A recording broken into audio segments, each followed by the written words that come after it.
Distinguished Mr. Yumnar Bushar, Joint Secretary to the Ministry of the Women, Children and Senior Citizens, representative from the development partners and then NGO community, ladies and gentlemen, and also friends from the media, and also many young colleagues, youthful colleagues who are advocating the rights of the girl in Nepal and globally. I really welcome you to the very important event of today. Nero Nam Young-ho, Mo UNFPA co-representative Ho, Ajo Mo Dere Husichung Iyaha. But that's it. This is all I practiced today.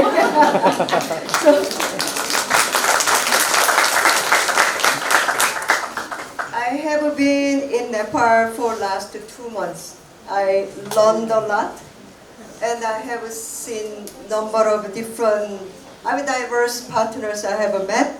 Also, I've met number of young people, boys and girls, and men and women, all of them. Still, I need to meet a lot of people. I need to learn more about Nepal, especially diverse society.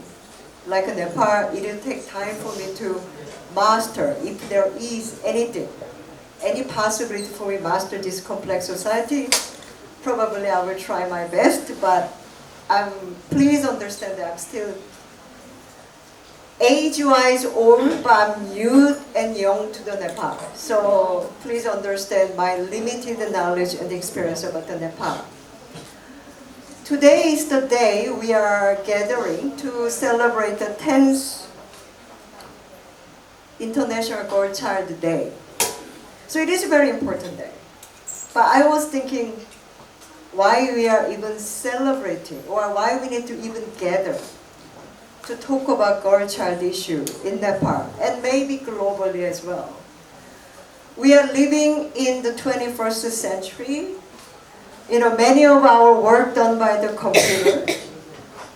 Now not only the astronaut professional, but there are individual people are going to the moon and the Mars and to the space. There will be many more robots who will come and work for us and helping the human's life.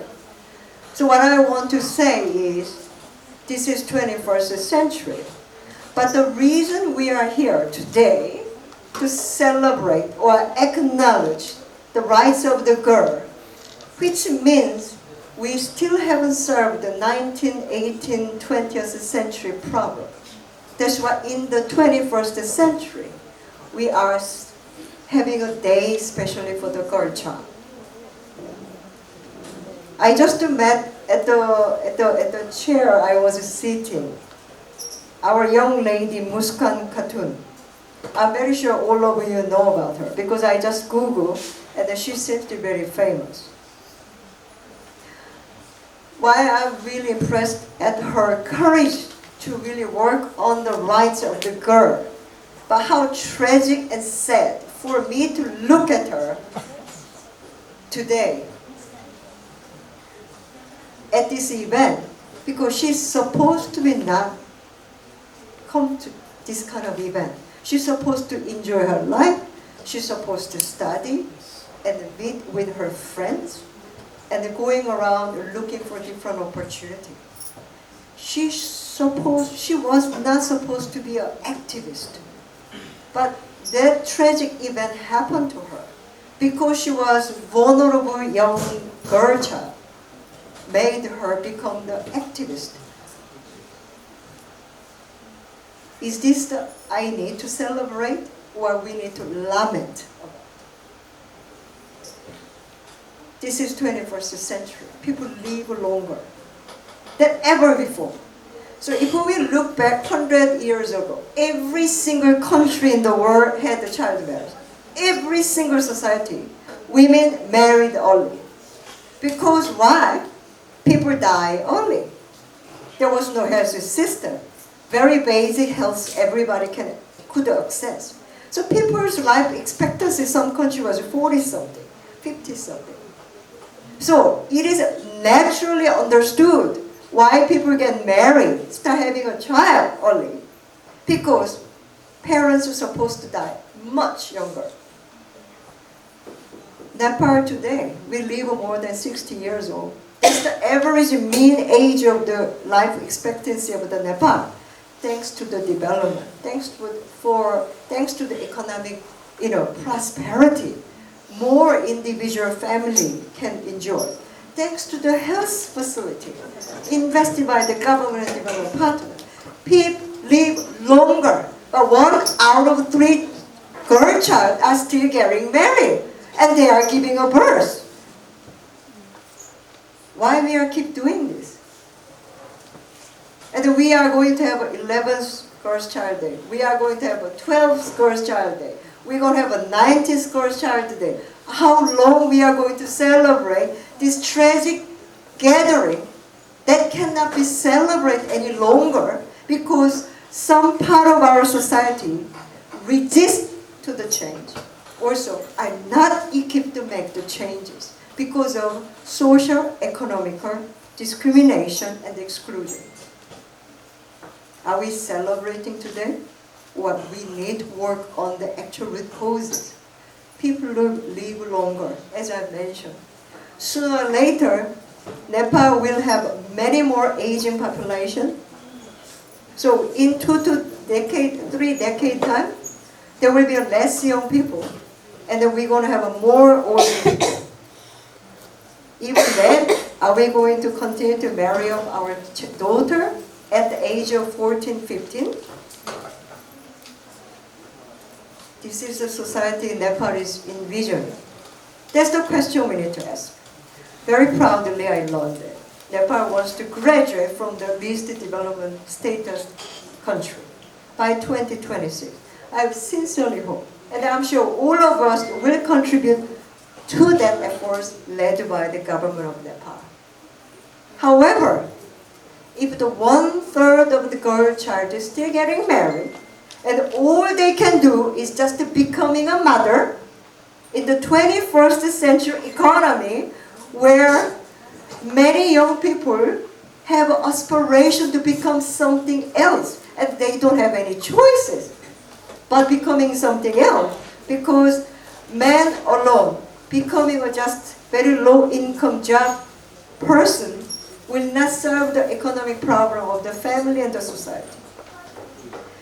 Nepal entering the middle income country will mean 50% of total population that are women. They need to be in the full economic production activity. In order to produce the more women in the economy, we need the girls to finish at least the secondary school, while more girls need to go to university, while more girls need to have a quality, high-tech, vocational training. If we have a country, 51% just cooking and keeping the children, and then have no access to family planning, have no information about the higher education, have no opportunity to exercise their right or information, Nepal may enter lower income level of middle income country, but I'm not quite sure whether Nepal we will be able to make to the higher income country, as many other Asian countries have done it already. Originally, I come from Korea. 1950, Korea GDP was $50, which is about 6 decades ago. My father, that age group, they went to US Army base because there was right after Korean War. They digging the garbage of the US Army base, and they find the food. Korea now entered 30,000 US dollar GDP country, one of the 12 biggest economy in the world. What they have done, my grandmother, she was married early. She passed away because I'm 50 years old. So my grandmother, who passed away, she married when she was about 16 years old.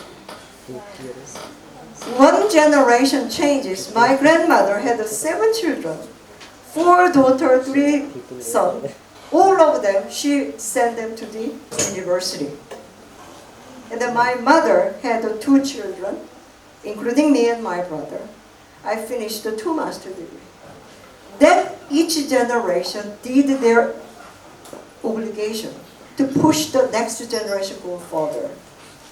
If 1 out of the 3 girls are still married before age of 18 or 20, and a lot of them become the mother before age of 18. In 2022, what is going to be in Nepal in 5 to 6 decades later?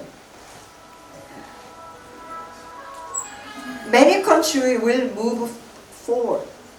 So it is not everybody will stop their development and the Nepal has a chance to develop alone. Everyone continue to progress. So Nepal need to catch up, plus they need to jump. Half of the population are women. 1/3 of our young girls are married before age of 18. How are we going to solve this problem? Are we continue to having the Girls' Day to celebrate these tragic events and the social trend? Or we will take the action. Action has to be differentiated. Every individual needs to take the action. Every society level has to take the action. Government, national level need to take the action. But we know that where its weaknesses are. Enforcement of the law and policy, we have a huge gap, especially at the subnational level. And also change the behavior at the societal level, at the community level, and especially household level. We have a lot of things to do. Especially the father and mother face the multi-dimensional challenges. The girls' welfare will be sacrificed first to be able to solve the other problem. So we have a number of things to do. But do I have all the solution? Absolutely not. Do we have all the solution we can offer right now? Absolutely not. But can we prioritize certain action for us to concretely contribute together in each year instead of we try to do everything at the same time?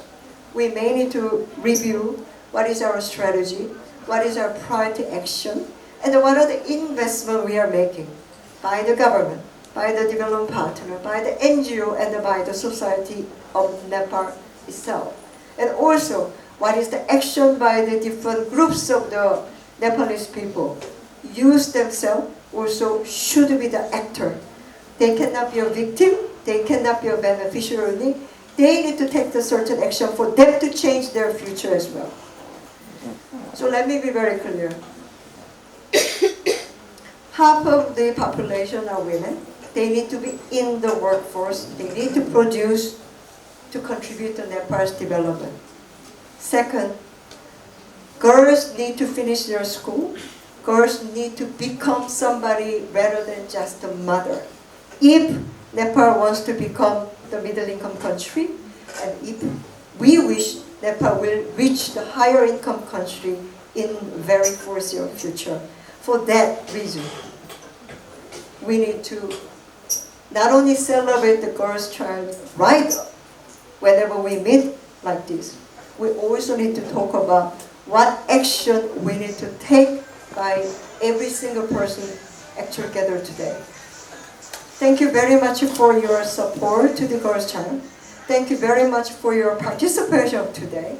But at the end, if Nepal wants to become prosperous nation for boys and girls and men and women, young people and old people, we cannot keep letting my daughter and somebody's daughter, somebody's sister, just become the mother and doing nothing through their entire life.